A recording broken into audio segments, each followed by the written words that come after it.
আজকে রেসিপি সর্ষে ফুলের বড়া। আপনারা অনেক রকমের বড়া করে খেয়েছেন, এটাও একবার ট্রাই করে দেখতে পারেন। প্রথমে আমি সর্ষে ফুলগুলোকে ধুয়ে রেখেছি।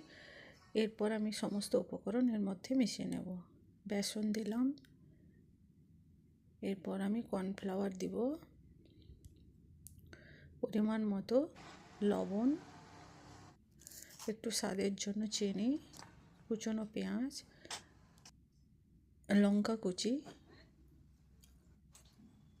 রসুন থেতো, আদা থেতো, ধনেপাতা কুচি, একটু হলুদ দিলাম, লঙ্কা গুঁড়ো, গরম মশলার গুঁড়ো, ধনে গুঁড়ো, গরম তেল দিলাম একটু। তেলটা দিলে একটু মুচমুচে হয়, সামান্য জল দিয়ে এটাকে আমি মেখে নিব। এবার কড়াইতে তেল গরম করে এক এক করে আমি ছেড়ে দিব। আমি অল্প আঁচে ভাজবো, বেশি আঁচে ভাজলে বাইরেরগুলো পুড়ে যাবে, ভেতরে রস থেকে যাবে, তাই আমি হালকা আঁচে ভেজে নিব। পকোড়া প্রায় হয়ে এসেছে, এবার আমি এগুলোকে তুলে নিব।